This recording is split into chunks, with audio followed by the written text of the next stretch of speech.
Well, hey there. Sharon Horne-Ellstrom here, but you can call me Pajama Grandma. In case we haven't met yet, go ahead and put hashtag pajama in the comments below. So I know it is the first time you're being exposed to the Pajama Grandma.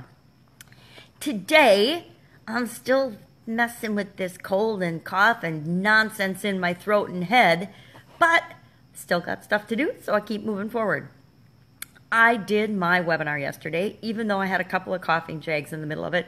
I did it again, and it's up to 226 minutes. Long, really long.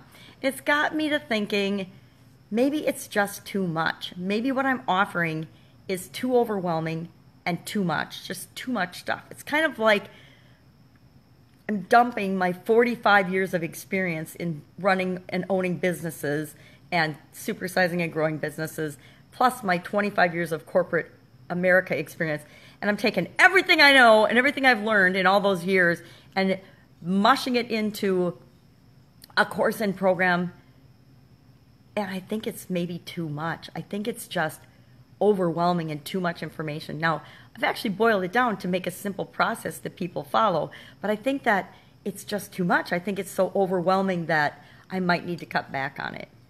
It's not overwhelming for me because I went through it and did it and summarized it all and boiled it all down.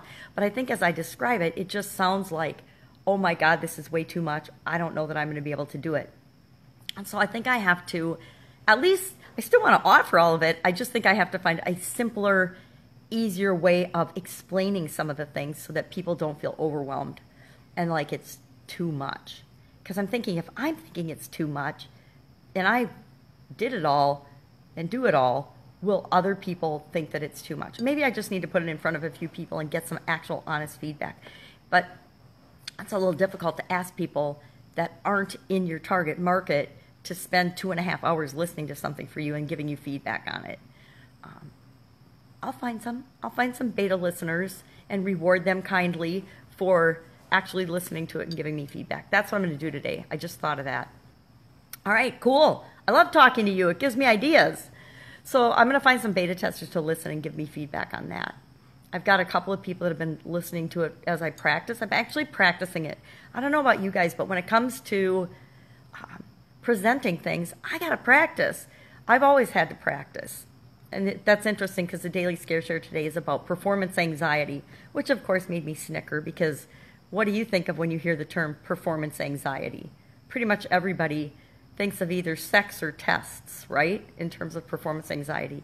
And I'll admit I just thought of sex, and now I just thought of tests as we're chatting.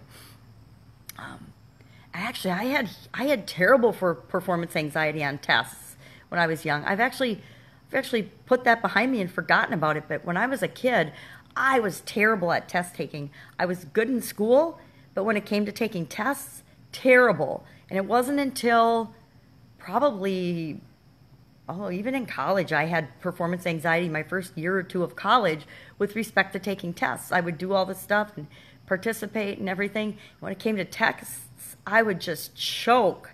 Forgot about that. Interesting. Probably because I don't have it anymore. I don't have a problem with tests at all anymore. And I think that's all a matter of preparation. And that's sort of with respect to anything. The more I prepare, the more I practice, I don't have any anxiety over it. So that's kind of interesting. So how much anxiety do you have over things? Like, say you have to give a speech. What level of anxiety do you have over that? The number one way to get over being anxious or fearful of anything is to take action and do it.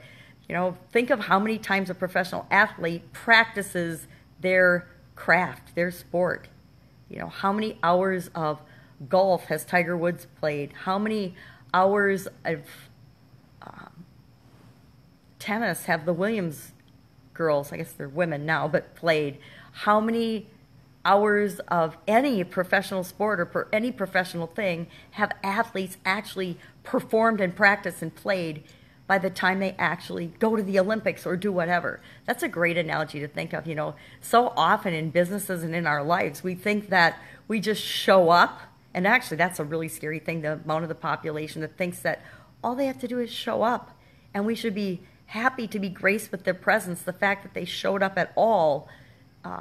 Different mentality these days, I find that, and it was just in the last few years actually that it seems like this thinking has snuck into at least the circles I've been in. And not so much anymore, but for a while I noticed. It was just, appreciate me for actually gracing you with my presence. And if I perform or if I do anything above and beyond me showing up, bully for me, and I should be vastly rewarded by that. Guess what, guys? That's not going to serve you, because the world does not reward you for just showing up. Now, you do get points for showing up, but you got to show up to participate. You know, I think that our school system has actually contributed to this with the whole attendance thing and punishing people for not attending or for not being present. It doesn't matter if you're sick or ill or whatever. It's all just a numbers thing. And I think our school system and this political correctness has gone way overboard in letting people believe that mediocre is something to be rewarded. Just showing up is something to be rewarded. And guess what? It's not.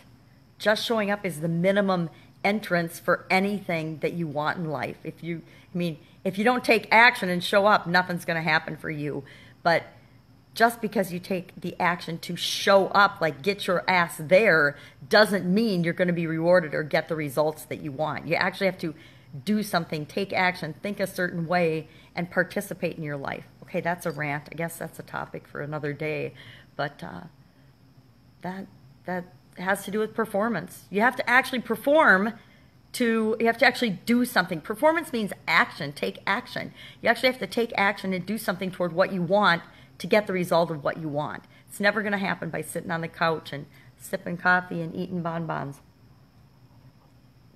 or watching TV or Netflix or, you know, texting on your Facebook or texting messages or being locked into your telephone. If you're paying more attention to your telephone than your life around you, if you're on Facebook more than you're interacting with other people, newsflash, you're going to struggle. You're going to have a hard time in life, because Facebook or any other social media is not a substitute for real life experience. It's just not. And if no one's told you that, there you go. I'm old, I know.